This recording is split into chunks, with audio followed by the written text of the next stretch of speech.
ನಮಸ್ತೆ ಎಜಿ ನ್ಯೂಸ್ಗೆ ಸ್ವಾಗತ. ನೆಲಕ್ಕೆ ಬಾಗಿದ ವಿದ್ಯುತ್ ಕಂಬ ಹೆಚ್ಚಿದ ಆತಂಕ. ಸಮೀಪದ ನಾಯ್ಕಲ್ ಗ್ರಾಮದಿಂದ ಬಲ್ಕಲ್ ಮರ್ಮಕಲ್ ಗ್ರಾಮಕ್ಕೆ ಸಂಪರ್ಕ ಕಲ್ಪಿಸುವ ಕಂಬಗಳು ರಸ್ತೆಯ ಪಕ್ಕದಲ್ಲಿ ಅಳವಡಿಸಿದ ಕಂಬಗಳು ನೆಲಕ್ಕೆ ಬಾಗಿದ್ದು ಕೈ ಎತ್ತಿದ್ರೆ ವಿದ್ಯುತ್ ತಂತಿಗಳು ತಗುಲಿ ಅವಘಡಕ್ಕೆ ಆಹ್ವಾನಿಸುವಂತಿದೆ. ಸಮೀಪದ ನಾಯ್ಕಲ್ ಗ್ರಾಮದಿಂದ ಮರ್ಮಕಲ್ ಗ್ರಾಮಕ್ಕೆ ವಿದ್ಯುತ್ ಸಂಪರ್ಕ ಕಲ್ಪಿಸುವ ರಸ್ತೆ ಪಕ್ಕದಲ್ಲಿ ಜೆಸ್ಕಾಂ ಅಳವಡಿಸಲಾದ ಕಂಬಗಳು ನೆಲಕ್ಕೆ ಬಾಗಿದ್ದು ಕೈ ಎತ್ತಿದ್ರೆ ವಿದ್ಯುತ್ ತಂತಿಗಳು ತಗುಲಿ ಅವಘಡಕ್ಕೆ ಆಹ್ವಾನಿಸುವಂತಿದೆ. ನಾಯ್ಕಲ್ ಮರ್ಮಕಲ್ ಗ್ರಾಮ ಸೇರಿ ಇನ್ನಿತರ ಪ್ರದೇಶದ ಹೊಲಗದ್ದೆ ಹಾಗೂ ಜನವಸತಿ ಪ್ರದೇಶದಲ್ಲಿ ಬಿರುಗಾಳಿ ಜೋರಾಗಿ ಬೀಸಿದ್ರೆ ವಿದ್ಯುತ್ ಕಂಬಗಳು ಅಲುಗಾಡ್ತಾ ಇದೆ. ಅದರ ಜೊತೆ ವಿದ್ಯುತ್ ತಂತಿ ಹರಿದು ಬಿಡುತ್ತೆ.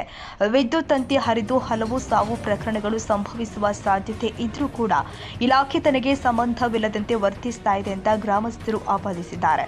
ಕಂಬಗಳು ಅಳವಡಿಸಲಾಗಿದೆ. ರಸ್ತೆ ಪಕ್ಕದಲ್ಲಿ ಹಲವು ಕಂಬಗಳು ಬಾಗಿದ್ದು ಕೈ ಎತ್ತಿದ್ರೆ 1 ಅಡಿ ಅಂತರದಲ್ಲಿ ತಂತಿಗಳು ತಗಲುತ್ತೆ. ಇಂತಹ ವಿದ್ಯುತ್ ತಂತಿಗಳು ಸಾರ್ವಜನಿಕರಲ್ಲಿ ಆತಂಕ ಹೆಚ್ಚಲು ಕಾರಣವಾಗಿದೆ.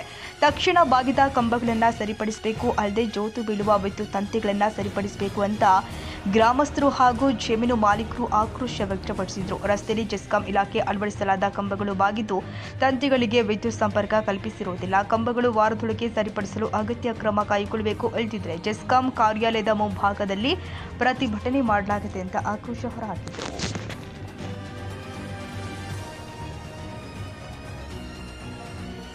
ಕನ್ನಡಿಗರ ಮೆಚ್ಚಿನ ನಿಮ್ಮ ಎಜೆ 24/7 ನ್ಯೂಸ್ ಕನ್ನಡ ವಾಹಿನಿ ಇದೀಗ ಟಿವಿಯಲ್ಲಿ ಲಭ್ಯ. ವೇಳೆ ನೋಟಿಸ್ ಕೊಟ್ಟಿದ್ರೆ ವಾಪಸ್ ತಗೋತೀವಿ. ಇವತ್ತು ವಕ್ಫ್ ಪ್ರಾಪರ್ಟಿ ಅಂತೇಳಿ ಬರ್ತದೆ ಅಂತ ಹೇಳಿದ್ರೆ ರೈತರ ಬೀದಿಗೆ ಬದಲು ಏನ್ ಮಾಡ್ಬೇಕಾಗತ್ತೆ? ಯಾರು ವೋಟ್ ಹಾಕಿಲ್ಲ ಅಂದ್ರೆ ಗ್ಯಾರಂಟಿನೆಲ್ಲ ಸ್ಟಾಪ್ ಮಾಡ್ಬಿಡ್ತೀವಿ.